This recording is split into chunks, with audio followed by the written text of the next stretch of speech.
مدینے کی گلی ہے، رحمت کائنات صلی اللہ تعالی علیہ وسلم گزر رہے ہیں، دروازہ کس کا آیا؟ ابو سعید خدری رضی اللہ تعالیٰ عنہ کا دروازہ آ گیا۔ آپ نے یوں کر کے دروازہ بجایا، دروازہ بجانے کے بعد اللہ اکبر، اندر سے آواز آئی، کون میرے بوئے پر آ گیا؟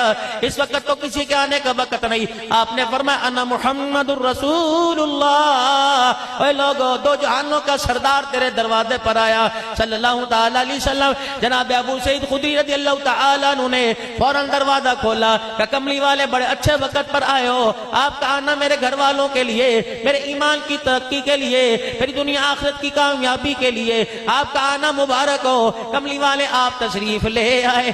آپ نے فرمایا ابو سعید خدری بتا تجھے چاؤ کس بات کا چڑھ گیا، تجھے شوق کس بات کا چڑھ گیا؟ ابو سعید خدری رضی اللہ تعالی عنہ آپ کو باورچی خانے کی طرف لے گئے، جو چولہے پہ ہنڈیاں چڑھی تھی، ڈھکنا کھول کے دکھایا، بکری کا گوشت بھن رہا تھا، پک رہا تھا، کڑوا کڑوا مسالہ تھا، پر عرض کرنے لگے کملی والے مجھے پتہ ہے آپ کو بھنا گوشت پسند ہے۔ آپ نے فرمایا ہاں تبھی تو کہوں کہ تیرے مکان سے ہنڈیا کے بھننے کی خوشبو کیوں آ رہی تھی؟ پتہ نہیں کتنے دن کے بھوکے ہوں گے، کھایا پیا نہیں ہوگا۔ اللہ کے نبی بھوک لگی کہاں؟ کہ بس گوشت میں کسر رہے گی، 5-4 منٹ میں دسترخوان لگتا ہے۔ ابو سعید خدری رضی اللہ تعالیٰ عنہ ہنڈیا بنا رہے ہیں، چمچہ چلا رہے ہیں، اتنے میں مدنی کریم علیہ السلام آ گئے، ہاتھ سے چمچہ پکڑ کے سالن میں پھیرنا شروع کر دیا۔ جب بھنا ہوا سالن تیار ہو گیا، خوشبو کی لپٹیں ناک کی نتھوں کو کراس کرنے لگی۔ آپ نے فرمایا ابو سعید خدری تجھے تیرے محلے والوں کا تو پتہ ہوگا، کہیں گھر امیروں کے، کہیں گھر غریبوں کے، کتنے یتیم تیری گلی میں رہتے ہیں، کتنی بیوائیں تیری گلی میں رہتی ہیں، کتنے مسکین تیری گلی میں رہتے ہیں۔ ابو سعید خدری کہتے ہیں مجھے ہنڈیا بھول گئی، مجھے گوشت بھول گیا۔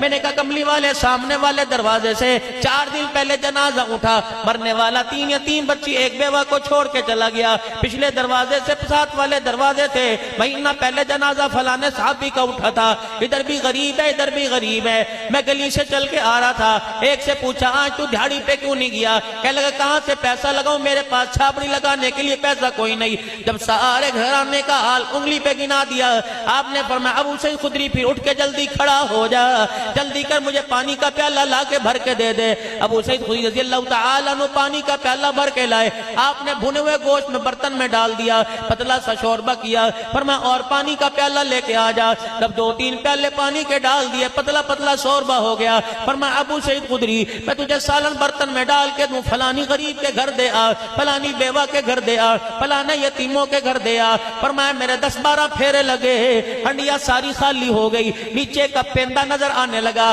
آپ نے بار بار پوچھا ابو سعید خدری کوئی رہ تو نہیں گیا؟ اچھی طرح یاد کر لے تیرے محلے میں کوئی بیوہ تو نہیں رہ گئی؟ عرض کرنے لگے کملی والے ساروں نے رج رج کے کھا لیا۔ آپ نے ہنڈیا چولہے سے اٹھائی، نیچے دسترخوان پہ رکھ لی، روٹی کا ٹکڑا توڑ دیا، لگما لگما جو زمین پہ دو پیندے کے ساتھ سالہ لگا تھا، ابو سعید خدری کھاتے کھاتے رونے لگ گئے۔ رحمت والے نبی نے فرمایا ابو سعید خدری کس بات نے تجھے رلا دیا؟ کیا تیری ہنڈیا خالی ہو گئی؟ کیا تیرا گوشت غریب کھا گئے؟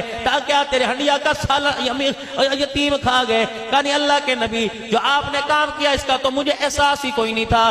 ابو سعید خدری کی منہ میں لقمہ، حضرت محمد عربی کے منہ میں لقمہ، دونوں لقمہ چباتے جاتے رو رہے جاتے تھے۔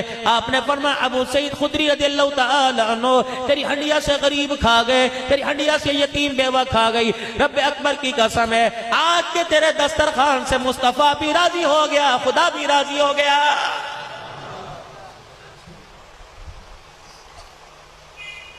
آپ نے میں نے بھی جانور ذبح کیے ہوں گے، بکرے ذبح کیے ہوں گے، بڑے بڑے بیل ذبح کیے ہوں گے۔ ایمانداری سے بتاؤ کیا ہمارا گوشت مستحقوں کو گیا؟ نہیں گیا۔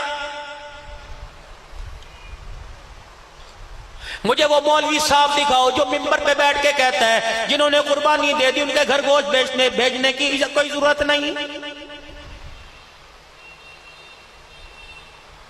جب اللہ کا قرآن کہتا ہے وَآتِ ذَا الْقُرْبَى حَقَّهُ وَالْمِسْكِينَ وَابْنِ السَّبِيلِ، پہلا حق تیرے قریبیوں کا ہے،